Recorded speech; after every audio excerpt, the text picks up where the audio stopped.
আসসালামু আলাইকুম প্রিয় দর্শক, অন্য মঞ্চের আলাপ চাইতায় আপনাদের সকলকে আমন্ত্রণ জানাচ্ছি। সিনিয়র সাংবাদিক ও কলামিস্ট জনাব আনিস আলমগীর আজকে আমাদের অতিথি হিসেবে আছেন।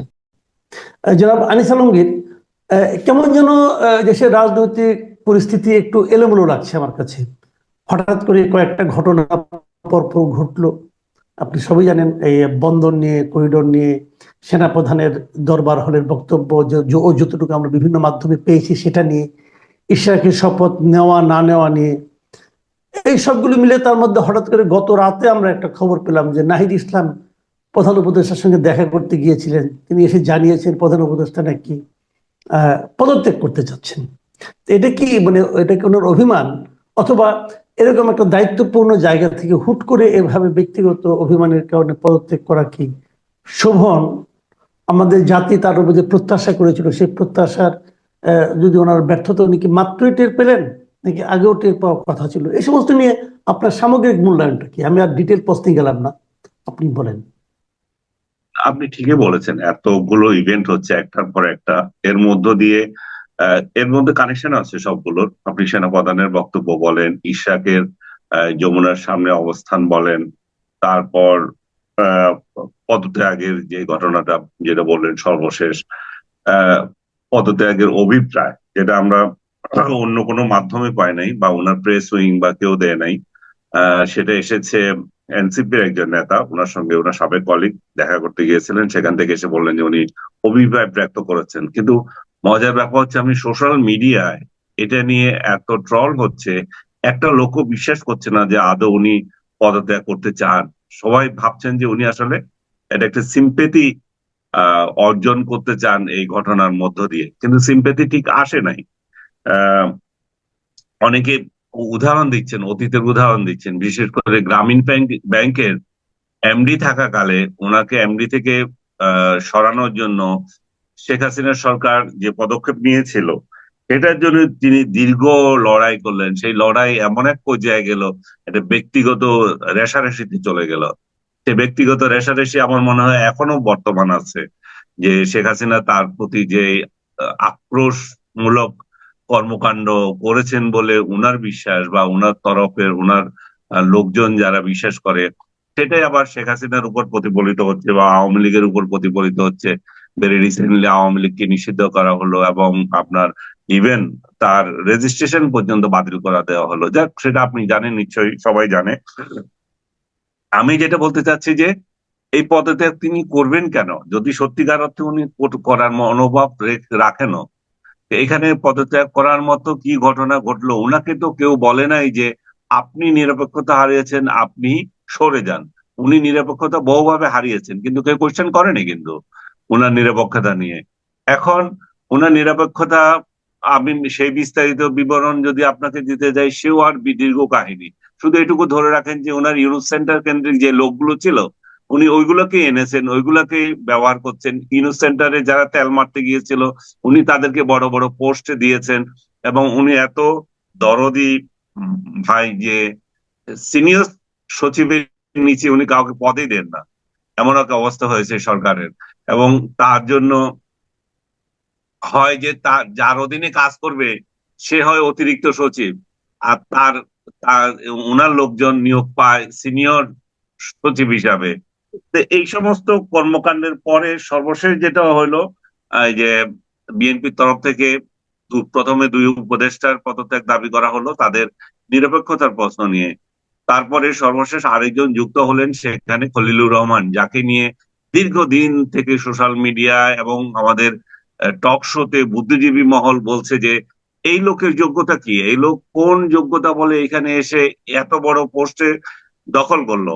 এবং যে সেই পোস্ট না, তার জন্য পোস্ট ক্রিয়েট করা হলো আমি বলতে হবে, কারণ জাতীয় নিরাপত্তা উপদেষ্টা বলে আমাদের আমাদের কোনো কিন্তু পোস্ট এর আগে ছিল না। আমাদের যেগুলো ছিল, প্রধানমন্ত্রী বা রাষ্ট্রপতি যাদের হোক, তাদের নিরাপত্তা বিষয়ক পরামর্শক ছিল, যেটা তারিক সিদ্দিকী বা আদার্স এর আগেও এনজয় করেছেন।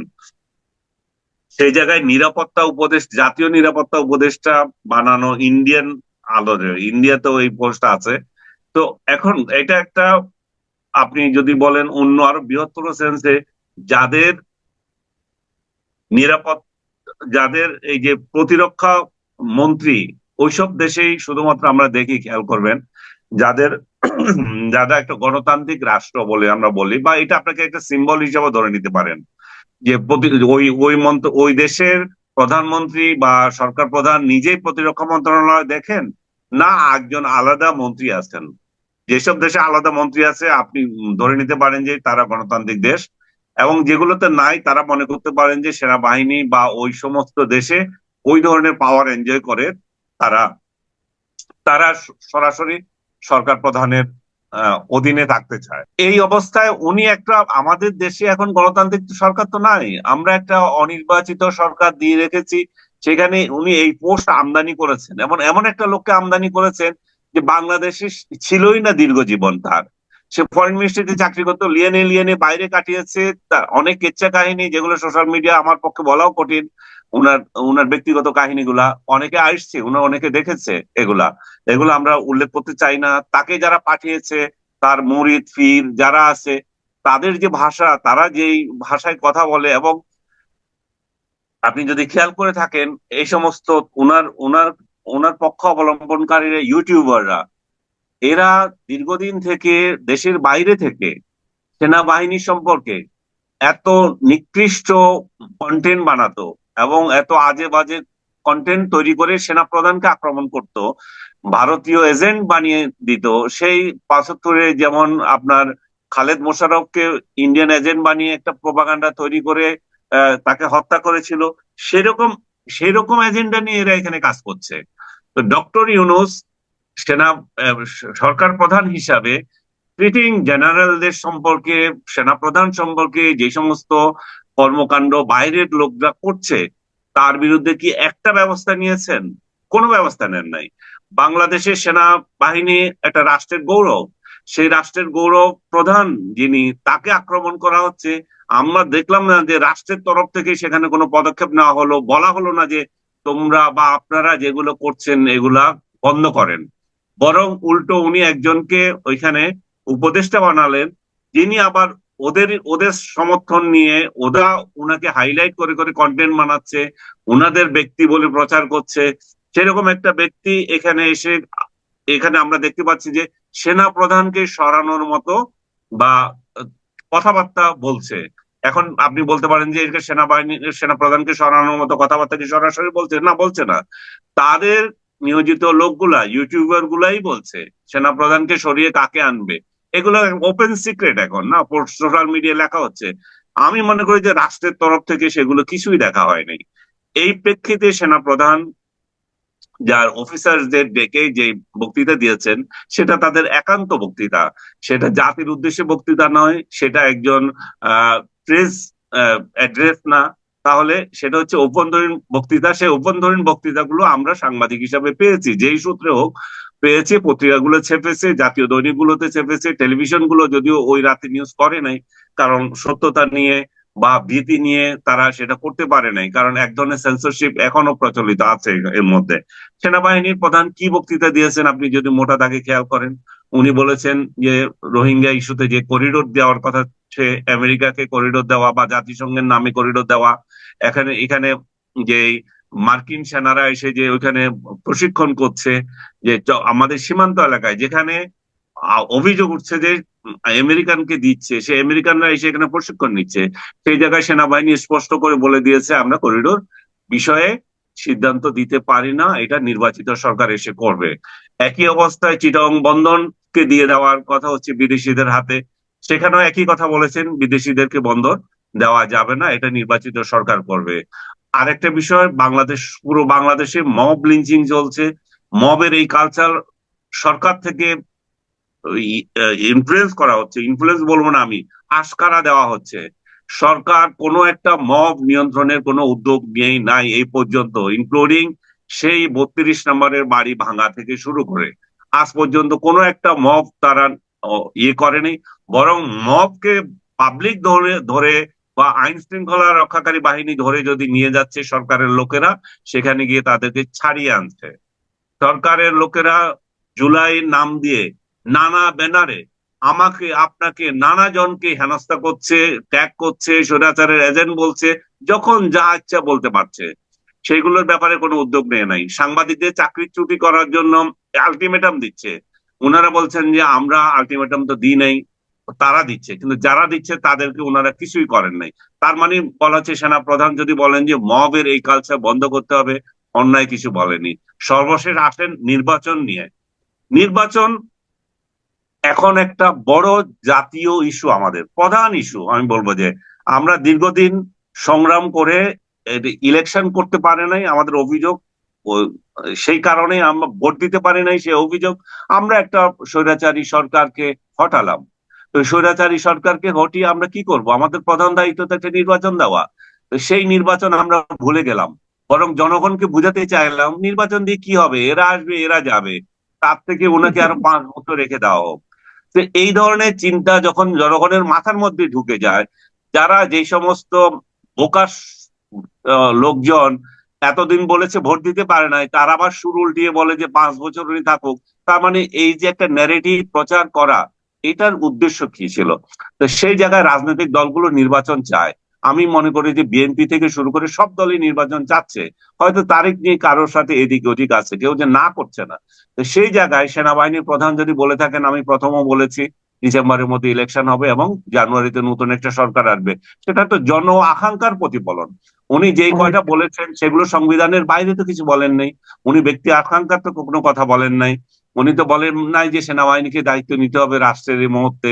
উনি নির্বাচিত লোকদেরকে হাতে দায়িত্ব দিতে চেয়েছেন এবং এই সমস্ত সিদ্ধান্ত রাজনৈতিক দলগুলো একসঙ্গে বসে নিক সেটা চেয়েছেন। ইন্টেরিয়াম সরকার নিজে নিজে যাতে না নিয়ে থাকে। জি, একটা অভিযোগ উঠেছে সেনাপ্রধান, আমি আরেকটা প্রসঙ্গ একটু বলি। না, আমি একটা শেষ করে দিচ্ছি।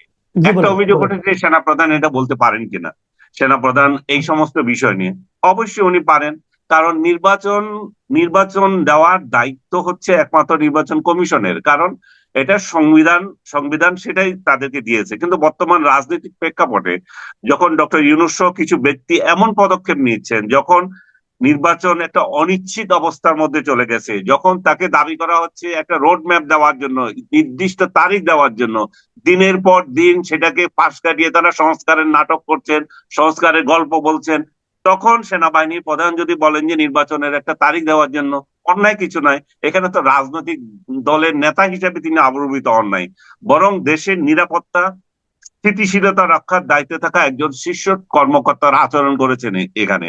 বলেন আপনি যেটা বলতে চাচ্ছিলেন। জি, আমি যেটা বলতে চাচ্ছি যে এই যে এত কিছু তারা করতেছে, এইগুলো করা নিয়ে আপনি নানা রকম প্রশ্ন করলেন, অনেকেই প্রশ্ন করছে, পলিটিক্যাল পার্টিগুলো প্রশ্ন করছে বন্দর দেওয়া নিয়ে, করিডোর দেওয়া নিয়ে।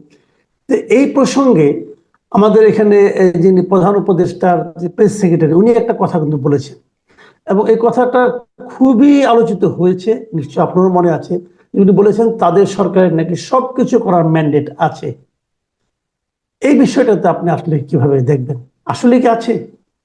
মোটেই নাই। এটা শফিক সাহেব যদি বলে থাকেন, উনি খুবই এটা অন্যায় কথা বলেছেন। উনাকে জুলাই অভ্যুত্থানের নায়করা বর্তমান সরকারকে ক্ষমতায় দিয়েছে মানে হচ্ছে যে যা ইচ্ছে তা করার ক্ষমতা দেয় নাই।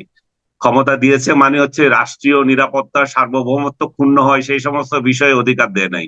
ক্ষমতা ওনাকে দিয়েছে, সেটা উনি যদি শফিক সাহেব যদি আহ উচ্চ আদালতের সেই বারিক দেখেন, সেখানে দেখবেন সেখানে বলা হয়েছে ডেইলি অ্যাফেয়ার্স করার জন্য এই সরকারকে দায়িত্ব দেওয়া হয়েছে। যেটা যেই বৈধতায় ডক্টর ইউনূস সরকার আছে, সেই বৈধতা উচ্চ আদালতে সব একসঙ্গে মিলে সেই রাতে যেটা শপথ গ্রহণের আগে আগে উনাকে দিয়েছেন, সেটা হচ্ছে যেহেতু এমন একটা পরিস্থিতি তৈরি হয়েছে, এটা অসাংবিধানিক কার্যক্রম হলেও আমরা এটা সমর্থন করছি এবং ডেইলি অ্যাফেয়ার্স তাকে দেওয়ার দায়িত্ব দেওয়া হয়েছে। তো ডেইলি অ্যাফেয়ার্স এর এইখানে পালন করবে। ডেইলি অ্যাফেয়ার্স তো আপনার চিটং বন্দর দিয়ে দেওয়া না, ডেইলি অ্যাফেয়ার্স তো করিডোর দেওয়া না। ডেইলি অ্যাফেয়ার্স হচ্ছে যে নির্বাচন কত তাড়াতাড়ি করবেন, কিভাবে করবেন সেটা করা। কিন্তু আজকে আমরা দেখতে পাচ্ছি একটার পর একটা ইস্যু তৈরি করা হচ্ছে সারা দেশে। একদিকে এনবিআর ভেঙে দাও, একদিকে ওই করো সেই করো, যাকে প্রয়োজন যেখানে দরকার তাকে সেখানে না দিয়ে গণশত্রু তৈরি করা, চারিদিকে গণশত্রু তৈরি করছে। একটা রাজনৈতিক দলকে নিষিদ্ধ করে শান্ত হয় নাই, শুধু তাদের সমর্থক থেকে শুরু করবে সর্বোচ্চ প্রধান, যে যেখানে আছে তাদেরকে জেলে ভরে দিতে পারবে যে কেউ। কারণ অপরাধ কি আওয়ামী লীগ করেছে, তা আওয়ামী লীগ একটা নিষিদ্ধ দল ছিল, সেই দল সে করবে না কেন? সেই দল করে কি অপরাধ করেছে সেটার জন্য আপনি সাজা দেন। উনি ইনক্লুসিভ একটা সোসাইটি চান, ইয়েতে মায়ানমারে আপনি খেয়াল করে দেখবেন, ওনার ওইখান থেকে বলা হয়েছে করিডোর দেওয়ার প্রসঙ্গে, সেখানে এটা উল্লেখ আছে যে আমরা তখনই দিব যখন মায়ানমারে একটা ইনক্লুসিভ সোসাইটি হবে। ইনক্লুসিভ সোসাইটি কি? রোহিঙ্গা প্লাস আরাকানের লোকেরা, মারমার লোকেরা, মানে আরাকান আর্মি সবাই যদি হয়। নিজের দেশে ইনক্লুসিভ সোসাইটির ওনার কোনো চিন্তা নাই। এখানে এখানে বিভক্তির পর বিভক্তি, বিএনপি বিভক্তি, জামাত বিভক্তি, এনসিপি বিভক্তি, আওয়ামী লীগ বিভক্তি, ভাইয়ে ভাইয়ে বিভক্তি।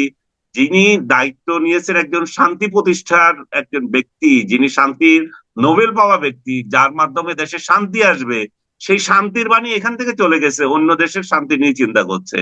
এখানে আমরা কি করে যারা অপরাধী তাদেরকে সাজা দেব? আপনি শেখ হাসিনা থেকে শুরু করে যারা যারা আপনার দৃষ্টিতে, আইনের দৃষ্টিতে অপরাধ করেছে, সাজা দেন। কিন্তু ঘরে ঘরে আওয়ামী লীগ খুঁজে আপনি কি তৈরি করছেন? আমার ঘরে আওয়ামী লীগ আছে, আপনার ঘরে আওয়ামী লীগ আছে, সবার ঘরে আওয়ামী লীগ আছে, তাই না? বিএনপি আছে, জি জামাত আছে। তো আমরা একের সঙ্গে কেন যুদ্ধ লাগিয়ে দেবো? আমরা কোথায় যাব? আমরা কি বঙ্গোপসাগরে চলে যাব? যারা এই আওয়ামী লীগ করেছে বা করছে তাদেরকে আমরা কি ফেলে দেব? তাই না? তাহলে আমাদের তো একটা সেন্সিবল একটা ইয়ে করতে হবে, সোসাইটি আমরা তৈরি করতে হবে। এখন উনি চলে যাবেন, উনি চলে যাওয়া কি সমাধান? উনি যে অর্থনীতি রেখে যাচ্ছেন, উনি যে সমাজ রেখে যাচ্ছেন, যে কার্যার রাজ্য রেখে যাচ্ছেন, সেখানে বিএনপি আসলে সামাল দিতে পারবে? জামাত আসলে সামাল দিতে পারবে? সম্মিলিত ভাবে আসলে সামাল দিতে পারবে? উনি তো শেখ হাসিনা যা করেছেন সেই ধ্বংসকে আরো ধ্বংসাত্মক, মানে বালি বালি করে দিয়ে যাচ্ছেন। তো এই অবস্থায় উনি কেন যাবেন? ওনাকে কি পদত্যাগ করতে বলেছে? তা তো বলে নাই। উনাকে বলেছে ওনার যে পরিষদ আছে, পরিষদ যাতে নিরপেক্ষ আচরণ করে। পরিষদের 3জন ব্যক্তিকে পাল্টাপাল্টি বা ওই পদত্যাগের অভিযোগ বলা হয়েছে। ওকে তিনজন ব্যক্তিকে, আসিফ মাহমুদকে বলা হয়েছে, তারপরে আরেকজন তথ্য উপদেষ্টা, ওনার নাম কি জানি, মাহফুজ আলম, মাহফুজ আলম। মাহফুজ আলমকে পদত্যাগ করতে বলা হয়েছে। আমি আমি আমি কালকে আমি দেখলাম মাহফুজ আলম, আমি থ্যাঙ্কস জানাই তাকে। উনি একটা বিবৃতি দিয়েছেন। উনি বলেছেন যে আমি যদি অতীতে এই জন্য বিভক্তিমূলক কোনো কর্মকাণ্ড করে থাকি, বলে থাকি, তাহলে সেটার জন্য আমি ক্ষমা প্রার্থী। একজন মানুষকে অবশ্যই আমরা সেটুকু ইয়ে দেব। উনার উনার উপলব্ধি হয়েছে, উনি যদি উনার কর্মকাণ্ডে যদি কোনো বিভক্তি এসে থাকে সেটাতে উনি ক্ষমা চেয়েছেন। আসিফের বিরুদ্ধে অভিযোগ, আসিফকে সতর্ক করতে পারেন, বাবা তোমরা আমাদেরকে এই সরকারে বসিয়েছো, তোমাদের কার্যকলাপ নিরপেক্ষ থাকো, তোমাদের দল আছে সত্য, কিন্তু তোমরা এখন যে দায়িত্ব আছো সেখানে জাতি তোমাদেরকে নিরপেক্ষ একটা দায়িত্ব পালন করতে বলেছে, এনাফ এগুলো বলে দিলে। কিন্তু জি উনার যে নিরাপত্তা উপদেষ্টা, তার সম্পর্কে সিভিয়ার অভিযোগ। এই লোকের নৈতিক চরিত্র ঠিক নেই, এই লোকের জাতীয়তা নিয়ে সমস্যা তৈরি হয়েছে, এই লোক বাংলাদেশি ছিল না কোনোদিন। বাংলাদেশে না থেকে জাতীয় নিরাপত্তার মতো একটা গুরুর দায়িত্ব তাকে দিয়ে দেওয়া যায় না, তাই না? তো জি এরকম একটা জায়গা থেকে সেই ব্যাপারে কথা হতে পারে। জি অন্য দুইটা নিয়ে আমি মনে করি যে এটা সিরিয়াস কিছু হয়নি। আর এনসিপি যে পাল্টা 3জনের কথা বলেছে, সেগুলো তারা এর প্রেক্ষিতে বলেছে, যেহেতু বিএনপি বলেছে তাই আমরাও বলেছি। আমার মনে হয় না যে এটা সিরিয়াস একটা ইস্যু। উনার এই ধরনের কথা বলতে হবে যে আমি পদত্যাগ করব, বা উনার লোকেরা নাটক করতে হবে যে উনি না থাকলে রাজ্যের কি হবে রে বাবা। সেই শেখ হাসিনা কাহিনী, উনি না থাকলে দেশের কি হবে, তাই না? এখানে উনি বিকল্প কি? বিকল্প অবশ্যই আছে, ডক্টর ইনু চলে গেল, বিকল্প আছে, কিন্তু কথা হচ্ছে উনি কেন যাবেন? উনাকে যাওয়ার জন্য তো কেউ বলে নাই। উনাকে ছাত্ররা দায়িত্ব দিয়েছে, উনাকে সমস্ত রাজনৈতিক দল সমর্থন করেছে, জনগণ সমর্থন করে। উনার প্রধান দায়িত্ব কি? একটা ইলেকশন দেওয়া। উনার প্রধান দায়িত্ব একটা ইলেকশন দেওয়া। সেই দায়িত্বটা উনি পালন করছেন না, ইলেকশন ডেট দিচ্ছেন না। উনি সেটা দিক আগে, সেটা দিলে দেখবেন সবকিছু ঠান্ডা হয়ে গেছে। জি অনেক ধন্যবাদ, অনেক ধন্যবাদ জনাব আলী সামগীর। প্রিয় দর্শক, আপনারা শুনলেন একটা গুরুত্বপূর্ণ ক্রুশিয়াল মোমেন্ট আসলে আমরা এই আলোচনাগুলি করছি। কাজে এই আলোচনা একটু দীর্ঘায়িত হলো, তারপর আশা করি আপনারা মন দিয়ে দেখেছেন, আপনাদের ভালো লেগেছে। এখন এই পর্যন্তই, আবার কথা হবে। আল্লাহ হাফেজ।